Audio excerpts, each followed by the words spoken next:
Hello, I'm a Windows developer who just started working with the web 60 days ago. I'm going to go into detail how to make a SPA, a fully RESTful app, and eliminate just about all of your HTML and most of your JavaScript. I was just in a project, and we were using Knockout, and my goal was to wrap Knockout into Vue. Stage 1. And then stage 2 was to make Vue components. But when you look around HTML in general, you always see these styles everywhere and this copy and pasted code. And there's really no separation concerns. You've got your data, and then you've got your content, how it looks, all in this one markup file. Look at this here. Flex group form, flex group form, flex group form, label. See the pattern here? So what did I do? Well, you've got a model view model with Knockout, and this is supposed to be dealing with your model. To me, this is unnecessary because if you separate your model from your markup and make components, then you can data bind and render this screen. And that's my ultimate goal, which I will achieve once I get a truly RESTful app. So this screen here initially was about 400 lines of HTML with the Knockout code behind. That was about 400 lines. That's a lot of code for me. I'm not used to writing this much code because I write architecture that writes the code for me. And my architecture is smaller than this too as well. But we'll get into that. So the first thing I did was make some components.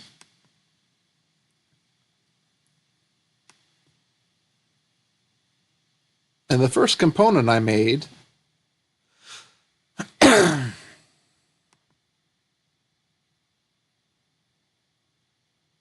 where to go here?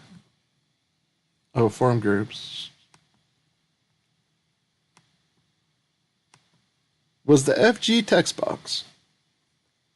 And here's, we got the flex form group, we got the popover ID, the caption gets injected as a property, the error message gets sent from the controller.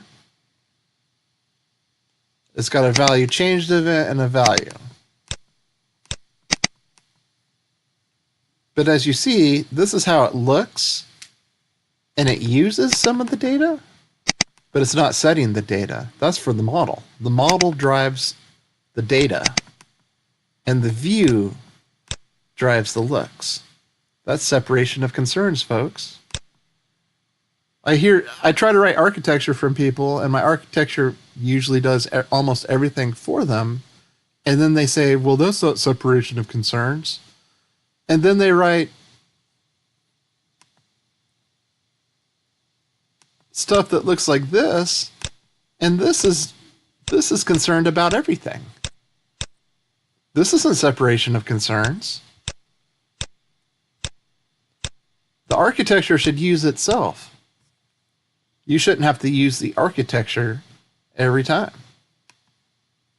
So after I wrote this control, I wrote another one that was a button that launches a dialog that takes the name of the component, that injects the component via a factory and interface into the dialog. And to use it, it looks a lot like this. You set the button type, the component type name, edit site profile, which will be the component that this thing injects into itself. This token is it came off the menu as a bucket of properties. And then we have the model and the button text, the caption, and show the save cancel buttons. This thing also can perform as a wizard. You just set wizard to true instead of save cancel buttons and give it the number of steps. And check out this number box. Recognized, the model, the caption, the model, and disabled. The caption, the model, and disabled.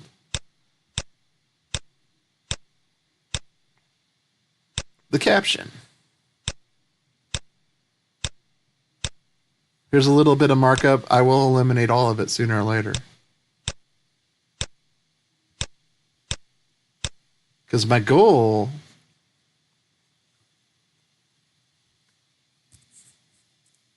is to get this whole thing data bound and auto-genned. So if we go on over to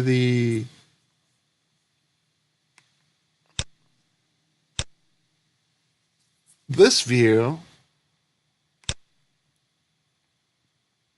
we've got the component and it runs a loop on an array and sets its type, whether it's disabled, the model, the caption, and the input.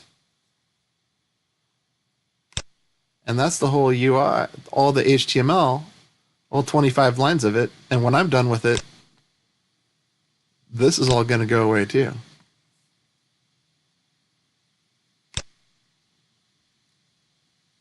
And then you just add your controls to an array.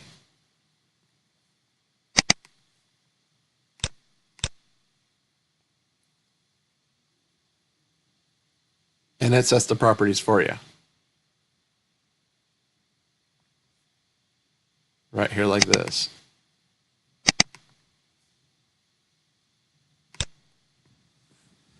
The next logical step would have this data come from the database or JSON serialized.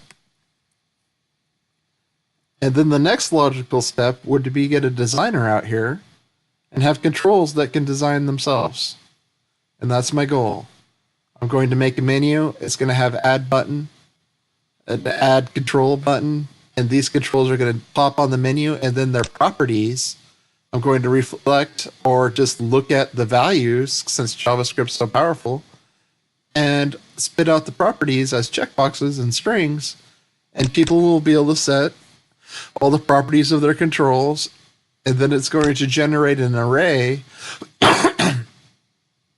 just like this one, which will bind down and generate the HTML.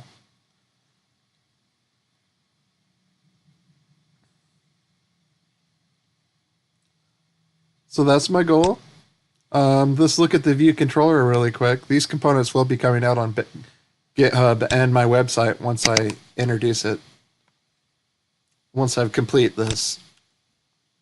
So here, there's 4 possible button styles, which I turned into components, which just take the model and an event clicker. And then we've got a Vue factory here that injects the control right there in the middle of the dialog. And it could be a save cancel dialog or a wizard dialog. And if it's a wizard dialog, it runs the step number for you. There's previous, not equal to 1, show it. Oh, and another thing to know is this VF rips things off the DOM.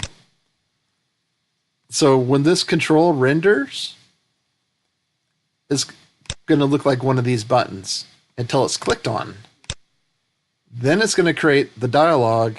Then it's going to drop the view. And then it's going to inject itself through dependency injection into the view to give it functionality. And the factory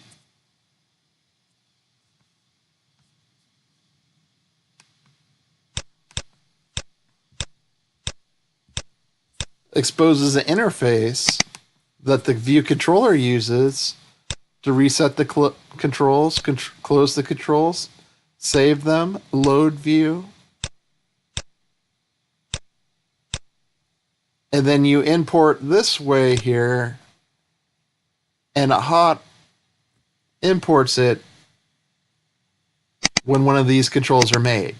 So the second it gets a site detail view, if site detail view hasn't been loaded from the server, it will hit right here and load the site detail view only from the server. At that point, it's like a Windows app because everything's on the front end except for the views you haven't loaded yet.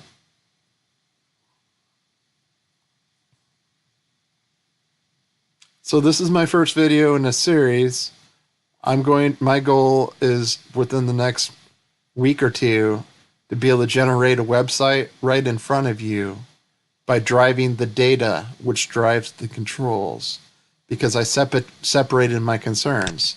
I'm also going to separate the data model on the back end from the front end, because I'm going to run a pivot on the tables by using reflection, which will give me a key value pair for every column value.